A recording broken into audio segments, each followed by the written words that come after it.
ચાલો આજે આપણે ભારતની સૌથી શક્તિશાળી કોર્ટ એટલે કે સુપ્રીમ કોર્ટને સમજીએ, પણ એક અલગ રીતે. આપણે એને એક જજની સફર દ્વારા જોઈશું. મતલબ કે એ લોકો ત્યાં સુધી પહોંચે છે કેવી રીતે અને એમની પાસે સત્તા કેટલી હોય છે. ચાલો આ સફર શરૂ કરીએ. આ જે ભવ્ય ઇમારત દેખાય છે એ જ છે આપણી સુપ્રીમ કોર્ટ. પણ સવાલ એ છે કે અહીં ન્યાયની ખુરશી સુધી પહોંચવાનો રસ્તો કેવો હોય છે? એક જજની સૌથી મોટી ફરજ શું છે? અને જો એમનાથી કોઈ ભૂલ થાય તો એમને જવાબદાર કોણ ઠેરવે? બસ આ જ સવાલોના જવાબ આજે આપણે શોધવાના છીએ. તો આપણી આખી વાતના પહેલા ભાગમાં આપણે એ સમજીએ કે સુપ્રીમ કોર્ટની મૂળભૂત ભૂમિકા શું છે, કેમ એને આપણી ન્યાય વ્યવસ્થાનો આધારસ્તંભ કહેવાય છે.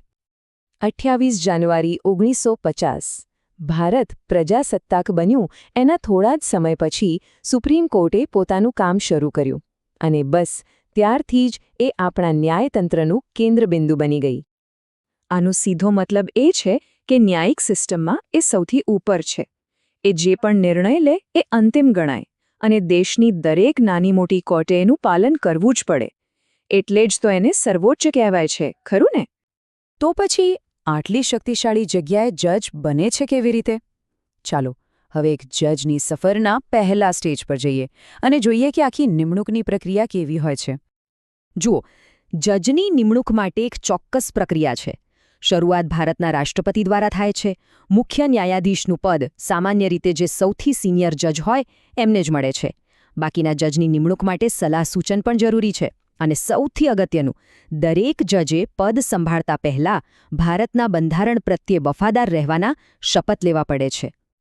ઓકે, તો એકવાર જજ બેન્ચ પર આવી ગયા પછી એમની સૌથી મહત્વની ભૂમિકા શરૂ થાય છે. ચાલો જોઈએ કે સુપ્રીમ કોર્ટનો મુખ્ય હેતુ શું છે. બસ આ જ છે સુપ્રીમ કોર્ટનું હૃદય. બંધારણે આપણને જે મૂળભૂત અધિકારો આપ્યા છે એનું રક્ષણ કરવાની છેલ્લી જવાબદારી સુપ્રીમ કોર્ટની છે. એટલે કે એમ સમજો કે એ આપણા સૌના હકોની રખેવાળ છે. આ કેટલી મોટી વાત છે ખબર છે?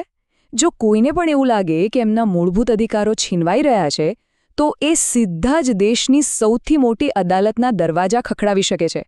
આ જ વસ્તુ ન્યાયને દરેક માટે ઉપલબ્ધ બનાવે છે. અને આ સવાલ આપણને જ જજની સફરના છેલ્લા અને કદાચ સૌથી ગંભીર તબક્કા તરફ લઈ જાય છે. જ્યારે રક્ષક પર જ સવાલ ઉઠે ત્યારે શું?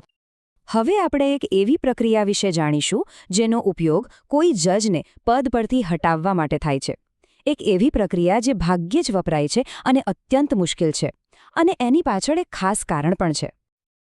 તો આગળ વધીએ એ પહેલાં આ મહાભિયોગ શબ્દનો મતલબ શું છે એ સમજી લઈએ. આ કોઈ સામાન્ય પ્રોસેસ નથી. આ ત્યારે જ થાય જ્યારે કોઈ જજ પર ગેરવર્તણૂકનો આરોપ સાબિત થાય અથવા એ કામ કરવા માટે અસમર્થ હોય. કોઈ જજને હટાવવાની પ્રક્રિયા ખૂબ જ કડક છે. સંસદના બંને ગૃહો એટલે કે લોકસભા અને રાજ્યસભા એ બંનેમાં હાજર સભ્યોમાંથી 2/3 બહુમતીથી પ્રસ્તાવ પાસ થવો જોઈએ. જો આવું થાય તો જ રાષ્ટ્રપતિ એમને પદ પરથી હટાવવાનો આદેશ આપી શકે છે. આટલી કડક પ્રક્રિયા એટલા માટે છે કે જેથી જજ કોઈપણ પ્રકારના બહારના દબાણ વગર મુક્તપણે કામ કરી શકે.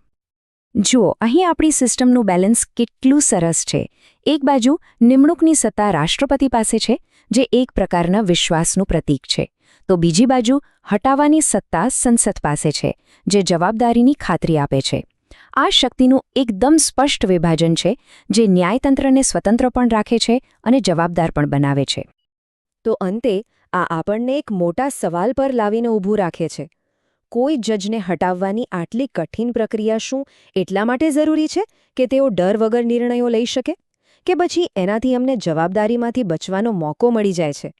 આ એક એવો સવાલ છે જે આપણા લોકતંત્રમાં સત્તા અને સંતુલન વિશે વિચારવા મજબૂર કરે છે.